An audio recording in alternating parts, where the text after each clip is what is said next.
Muy buenas, bienvenidos a una nueva temporada de Fórmula 1 aquí en el canal. Los que me sigáis desde hace tiempo, desde la temporada pasada al menos, ya sabéis cómo funciona esto. Antes de cada gran premio hacemos una buena previa analizando el circuito que toque. En este caso pues es el circuito de Bahrein, así que hoy vamos a ver sus datos principales. Mañana veremos cómo es el pilotaje, es decir, cómo hay que trazar cada una de las curvas. Y pasado mañana, justo ya cuando estemos metidos en pleno gran premio, veremos cómo son los reglajes, es decir, cómo modificar los setups para adaptar los coches a un circuito como este. Así que, como digo, hoy toca ver cuáles son los datos más importantes y para entenderlos mejor nos vamos a ayudar a apoyar con algunos datos de telemetría que por supuesto están sacados de simulación y que bueno, nos pueden al menos ayudar a entender cómo es este circuito, en qué puntos tenemos zonas de menor velocidad, zonas de mayor velocidad y todo ese tipo de cosas. En cuanto a los datos, vamos a empezar por el trazado en sí, esta longitud del circuito que nos deja en total 57 vueltas. Como podéis ver, pues no son muchas, está incluso un poquito por debajo de la media, que es esa línea vertical discontinua en color granate que podéis ver en el gráfico, entonces está un poquito por debajo de la media. ¿Por qué tenemos menos vueltas de lo normal? Pues porque tenemos un circuito un poquito más largo de lo normal, son algo más de 5,4 kilómetros, que no es una auténtica locura, no estamos pues cerca de circuitos como el de Azerbaiyán, por ejemplo, que es larguísimo, el de Gran Bretaña, que es Silverstone, Paul Ricard, que es Francia, pero bueno, sí que hay una distancia bastante importante en cuanto a longitud del circuito, lo que provoca que si fallas con la estrategia y ya vas una vuelta retrasado, por ejemplo, pues lo puedes pagar bastante caro, porque te pueden intentar, por ejemplo, un undercut, que es parar una vuelta antes que tú para cambiar neumáticos y vas a estar 5,4 kilómetros dando una vuelta con un neumático más lento que tu rival, por lo tanto puede ser bastante clave. La distancia hasta la primera curva, o bueno, la distancia entre la salida, lo que sería el inicio de una vuelta, y la primera frenada, el punto de frenada como tal, son 590 metros, un poquito más. Es decir, no es para los que vengáis del año pasado, no es exactamente lo que es la distancia desde la pole hasta la primera curva, que es lo que medíamos el año pasado, sino la distancia entre la línea de meta y el punto de frenada, ¿vale? Para que entendáis un poquito, porque este año pues he añadido los nuevos circuitos, he quitado los que no están en cuanto a los datos que os presento aquí, y además, pues bueno, hemos modificado algunas cosas para hacerlo más preciso, ¿vale? Así que, como veis, bastante distancia hasta la primera frenada, por lo tanto hay muchas oportunidades de adelantamiento. Por cierto, en cuanto a estos datos, vais a ver el circuito de Arabia Saudí abajo del todo, pero es por un error de los datos, ¿vale? No es el circuito que menos distancia tiene, pero bueno, eso solo como pequeño apunte. El que nos interesa hoy es el de Bahrein y como veis, pues hay bastante distancia hasta esa primera frenada. Por lo tanto, el que salga mal, el que tenga problemas con el embrague, sobre todo sabiendo que es la primera carrera, por lo tanto, a lo mejor hay algunos ajustes que no están del todo bien claros para el piloto, pues se puede ver muy perjudicado, porque no es lo mismo que tú salgas mal y tengas la primera curva, la primera frenada a 20 metros, a que la tengas a 500, ¿vale? Hay una diferencia bastante importante. De hecho, con los datos de telemetría podemos observar en qué punto está esa primera frenada. Este es el dashboard básico del pilotaje, como yo lo llamo, como lo hemos llamado otros años también, en el que podemos ver pues la velocidad del coche aquí arriba, luego las marchas un poquito más abajo en naranja, aquí revoluciones por minuto, posición del acelerador, posición del freno y giro de volante, ¿vale? En este caso, cuando tenemos una curva hacia arriba en el giro de volante, es curva a derecha, ¿vale? Por eso la primera curva pues es a la derecha. Como veis, la recta de meta es bastante importante y por eso tenemos todos estos metros hasta este punto, que es en el que empezamos a frenar. Y como veis en el recuadro que pone lap dist, eso es la distancia de la vuelta, y tenemos esos 591 metros. La recta es bastante larga, es decir, antes de la línea meta también tenemos muchos metros, que lo podéis ver aquí al final de la vuelta, que lógicamente cuando termine una vuelta pues empezaré la siguiente. Entonces tenemos una recta bastante larga y aproximadamente por la mitad, un poquito antes, tenemos esa división. Por lo tanto, siempre la salida está un poquito más adelantada, pues suele ser a lo mejor unos 100 metros aproximadamente, por lo tanto nos quedarán unos 500 metros, un poquito menos a lo mejor, hasta la primera frenada desde la pole position. Por último, podemos comentar también la distancia total que se recorre en una carrera. Como veis, un poco más de 308 kilómetros, que es un poco pues lo que se busca en todos los circuitos, porque cuando tenemos un circuito más corto le metemos más vueltas, cuando tenemos un circuito más largo le metemos menos vueltas, ¿no? Como hemos visto hasta ahora. Por lo tanto, suelen estar todos muy parejos. Bueno, el circuito de Bahrein está ahí en la media, un poquito por arriba, incluso de la mitad de lo que sería la clasificación ordenada de todos los circuitos. Y bueno, el único que despunta un poco, como veis, es Mónaco, pero bueno, ya tocará hablar de él cuando se acerque el Gran Premio monegasco. En cuanto a las curvas, pues tenemos en total 15, que ya veis, bastante pocas, porque bueno, ahora tenemos una línea vertical en turquesa discontinua para que se vea un poco mejor y como veis, bastante por debajo de la media. Esto significa que si tenemos muy pocas curvas o pocas curvas para lo que es un circuito de Fórmula 1 habitual y además teníamos un circuito bastante largo, pues que el ratio de curvas por kilómetro de circuito, este valor que nos indica un poco la densidad de curvas que tenemos, pues está bastante por debajo de la media con 2,77. Este valor pues siempre me gusta sacarlo porque lo he repetido prácticamente en todos los análisis de circuito, que no es lo mismo tener 10 curvas en 4 kilómetros de circuito que tenerlas en 8, ¿no? Lógicamente la cantidad de curvas que se van a encontrar los pilotos y con ello también quizá la dificultad del propio circuito pues varía bastante. Además, no solo es que tengamos 15 curvas, sino que tenemos un reparto entre curvas a derecha y curvas a izquierda bastante disparejo. Tenemos en total 6 curvas a izquierda y por lo tanto 9 curvas a derecha. Es decir, está bastante mal repartido en general. Por lo tanto, el desgaste en el lado izquierdo del coche va a ser bastante mayor, porque además este año he querido hacer una clasificación de curvas, porque no es lo mismo tener curvas lentas a un lado que tenerlas rápido o que tenerlas medias, ¿vale? En cuanto a las curvas lentas, pues ya veis, tenemos la mayoría hacia la derecha y solamente una hacia la izquierda. Por lo tanto, bueno, solamente son 2 hacia la derecha, no son muchas, pero aún así pues podéis ver un poco la diferencia que hay. En cuanto a las curvas medias, pues tenemos aquí sí bastante equilibrado en cuanto a un lado y a otro, y luego si nos enfrentamos a las curvas rápidas tenemos también un reparto muy parejo porque tenemos una a cada lado. De hecho, podemos observar en los datos de telemetría cuáles son estas curvas rápidas y cuáles son las medias y las lentas. Y si hacéis un recuento de todas las curvas, vais a notar que no salen las cuentas, no salen todas las curvas que realmente tienen circuito. Es porque hay algunas que se consideran nulas, ¿no? O que, bueno, tenemos curvas que realmente es como si no existiesen. Mañana cuando veamos el pilotaje, pues lo entenderéis mejor. Que de paso, pues os animo a que os suscribáis para no perder todos estos análisis de circuito y que entendáis bien la Fórmula 1 que vamos a tener este año. Por lo tanto, hay algunas curvas que ni siquiera aplican, y luego en cuanto al reparto izquierda y derecha, pues como habéis podido ver, sobre todo tenemos diferencias en lo que son las curvas lentas, que además son a derecha y son en las frenadas más fuertes. Luego también tenemos una frenada fuerte con curva a izquierda, que es una curva bastante lenta, que es la curva 10, también la veremos mañana por supuesto. Entonces realmente no vemos un reparto muy diferente entre un lado y otro, pero también podemos ver cómo afecta esto a los neumáticos para que entendáis que no solo afecta si la curva es muy rápida, muy lenta a un lado y otro, sino el tiempo que estás girando hacia un lado, hacia otro y a su velocidad, por supuesto. Si observamos aquí el gráfico de las temperaturas de los neumáticos, que bueno, tendríamos aquí la parte externa de la superficie del neumático, aquí tendríamos la central y aquí tendríamos la interior, que siempre es un poco mayor, la interior que la media y la media que la exterior, ¿vale? Y si os fijáis, hay algo que llama mucho la atención en cuanto a las temperaturas, que veis que tenemos 4 líneas porque una es para cada neumático, y es que en esta parte de repente la línea azul y la línea roja crecen muchísimo. Esto es porque tenemos una curva muy larga, que de hecho son varias curvas a la derecha, que son la 12 y la 13, las veremos mañana una vez más, y como estamos tanto tiempo girando a la derecha, esta roja, que es la delantera izquierda, y esta azul, que es la trasera izquierda, pues se sobrecalienta muchísimo. Como veis, la trasera izquierda llegaría a una altura mayor, tanto, bueno, en el caso de la temperatura interior no, sería sobre todo la delantera izquierda la que llega a mayor temperatura, pero en la central y la exterior sería la azul. En cualquier caso, bueno, esto dependería de los reglajes y demás, estos son datos de simulador, insisto, no hay que tomárselo al pie de la letra, pero la forma sí que nos interesa, es que las dos crecen mucho porque es una curva que se toma a fondo hacia la derecha hasta la 13, que se toca además el freno, se frena con bastante intensidad y se tomaría la curva hacia la derecha. Por lo tanto, estos neumáticos, tanto el delantero izquierdo como el trasero izquierdo, van a sufrir mucho, sobre todo por este último tercio del circuito. En cuanto a los frenos, pues podéis ver que solamente tenemos 8 frenadas.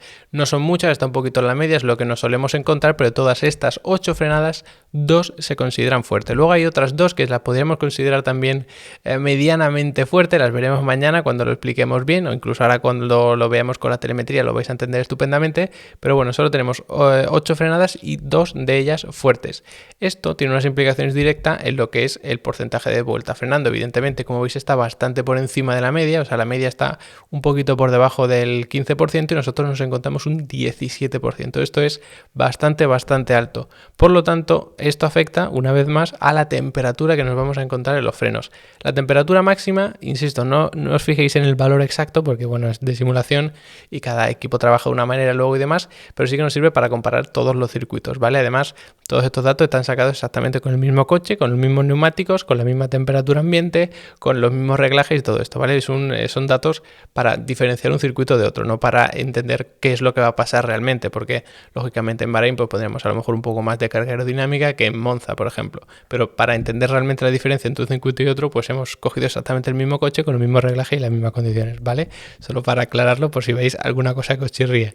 Entonces, como veis, la temperatura máxima de los frenos, Bahrein es la tercera. ¿Qué significa esto? Que vamos a sufrir muchísimo, y no solo en temperatura máxima, sino en temperatura media, porque la temperatura mínima también es muy alta, por lo tanto siempre vamos a estar en rangos muy altos de temperatura. Esto significa que estamos frenando bastante fuerte y bastante constante, porque si tuviésemos una zona con una recta eterna que te permite refrigerar mucho los frenos, o incluso con zonas de curvas enlazadas a un lado y a otro, o todas hacia el mismo lado, pero que no se necesite tocar el freno, eso nos iba a servir para refrigerarlos, pero como no es el caso, pues siempre nos manejamos en una temperatura de frenos bastante alta. De hecho, lo podemos ver con la telemetría. En este gráfico de arriba tendríamos la temperatura de los frenos. Como veis, se refrigeran bastante al final de la recta de meta, aquí es donde nos encontraríamos la temperatura mínima de los frenos, pero rápidamente nos encontramos una frenada muy fuerte, de hecho es la más fuerte de todo el circuito, porque bueno, la última también es bastante fuerte, que la tenemos aquí, que como veis es un pico hacia arriba en la temperatura, pero bueno, como no se alcanza una velocidad tan baja al final de esta curva, tanto como en la primera, pues por eso esta frenada es un poquito más fuerte. Por lo tanto, aquí en la primera frenada ya aumentamos mucho la temperatura de los frenos y como veis apenas tenemos descanso. Aquí sí que tenemos un tramo en el que no tocamos el freno y se refrigeran un poco, pero no llegamos a temperaturas muy bajas, sino que nos mantenemos aquí en estas temperaturas tan altas, y es constantemente tocando el freno, no frenando muy fuerte, pero sí que tocando el freno y manteniendo aquí arriba la temperatura. Por eso nos encontramos con una temperatura de frenos tan elevada. Si nos fijamos aquí en el gráfico del dashboard básico del pilotaje que os decía antes, pues podéis observar que aquí tenemos una frenada fortísima y luego al final de la recta también tenemos una frenada muy fuerte. La de aquí también es importante, por ejemplo, alcanzamos una velocidad muy baja, que es la de la curva número 10, si no me equivoco, lo que pasa que vamos perdiendo velocidad progresivamente, por eso la frenada no es tan fuerte. De hecho, bueno, los datos del simulador no son muy buenos precisamente porque el piloto soy yo, entonces tampoco damos mucho más de sí, pero en cualquier caso la intención es que veáis todas las frenadas. Como veis, tenemos por aquí frenadas que no son muy fuertes, aquí sí que pisamos con mucha decisión el freno, pero no es durante mucho tiempo, no aumentamos mucho la temperatura de los frenos, que es un poco lo que marca cómo de fuerte ha sido la frenada, ¿no? Que es lo que hemos visto anteriormente. Con tanta frenada veis que tenemos una velocidad mínima muy baja. Esto, insisto, no quiere decir que cuando veamos la cámara on board vayamos a tener una velocidad exacta de 59 km por hora. Cada equipo va a pasar por ese punto una velocidad, pero con el mismo piloto, las mismas condiciones, el mismo coche, todo igual preparado en todos los circuitos, nos encontramos que Bahrein es el que menor velocidad mínima tiene, solo por delante de Mónaco. Lógicamente porque en Mónaco tenemos esa horquilla famosa y demás, pero es que en Bahrein tenemos una velocidad mínima muy baja, que ahora vamos a repasar también para que os quede más claro. Si seguimos con temas de velocidad, acelerador y todo esto, pues bueno, nos encontramos que la velocidad mínima estaría clavada en la media, por lo tanto no se puede decir que tengamos un circuito ni muy rápido ni muy lento. Esto nos va a servir para entender mejor los reglajes, que veremos justo cuando estemos en el Gran Premio, que en este vídeo que vamos a preparar por aquí. Y bueno, pues esto es porque a lo mejor puede parecer que tenemos curvas muy rápidas, que tenemos muchas rectas, pero hay zonas tan lentas luego en este circuito que está realmente bien equilibrado, que la velocidad media se nos queda clavada en la media. El porcentaje de vuelta que vamos acelerando a fondo sí que está un poquito por encima de esta media, no está justo clavado como hemos visto con la velocidad, pero claro, al tener por ejemplo la curva de las más lentas de todo el calendario, pues esto hace que evidentemente tu velocidad media disminuya y esté clavada en la media. Como dato extra, el porcentaje de vuelta que pasamos con la última marcha pues se nos queda en un 10%, que como veis hay bastantes circuitos en los que rondamos ese porcentaje, que está redondeado, pero bueno, solo para que os hagáis una idea que no es de los circuitos que tenemos más recta. Por ejemplo, arriba del todo tenemos Italia con el circuito de Monza, porque las rectas son mucho más largas. El tiempo o porcentaje de vuelta, mejor dicho, que estamos con la última marcha indica cuántas rectas largas tenemos realmente, porque claro, a mitad, si tú tienes una recta muy larga, vas a meter octava a lo mejor pues en la mitad. Sin embargo, si es una recta corta, a lo mejor la metes ya justo al final. Por lo tanto, esto nos va a indicar también qué porcentaje de circuito vamos a altísimas velocidades, ¿no? Que es la octava marcha, que sería la última. Volviendo a los datos, pues como veis tenemos al principio la curva que es lentísima, que aquí alcanzaríamos la velocidad más pequeña de todo el circuito, que sería en la curva número 1, que es muy cerrada, se hace incluso en primera. Luego tendríamos aquí también muy baja velocidad, que sería la curva número 10, que es de las más complicadas complicadas, esta frenada sin ninguna duda, y además aquí tendríamos la otra curva lenta que nos encontramos, pero como veis, pues tendríamos aquí 75, 84 y aquí sí que tendríamos ese 59, 60, ¿vale? Por lo tanto, esa primera curva sería la más lenta y a partir de ahí, pues en el tramo, digamos que central del circuito, pues nos manejamos siempre unas velocidades medianamente altas, pero con muchas frenadas y muchas caídas porque tenemos bastantes curvas de velocidad baja. Luego aquí sí que tendríamos curvas de velocidad media, de velocidad alta, y por eso no tenemos caídas tan fuertes. Incluso la última curva, que puede parecer muy cerrada, no lo es tanto.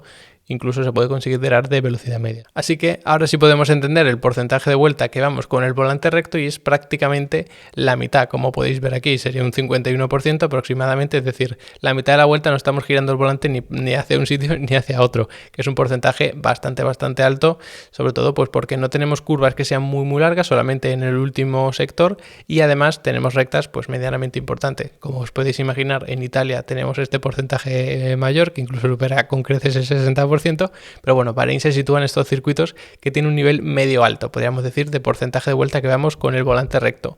El giro absoluto medio del volante, es decir, si tenemos en cuenta que el giro izquierdo, giro derecha nos da exactamente igual, el giro medio que nosotros tendríamos sería un 25%, es decir, es una especie de medida contraria a lo de cuánto porcentaje de vuelta estamos en recta, es decir, qué media nos sale con el volante girado. En todo caso, en este caso tendríamos 25 grados de media al volante girado, insisto, haciendo un absoluto, es decir, que no importa si es a izquierda y a derecha, y esto es un dato también bastante representativo de la cantidad de curvas que tenemos y cuánto tenemos que estar girando el volante hacia un lado y hacia otro.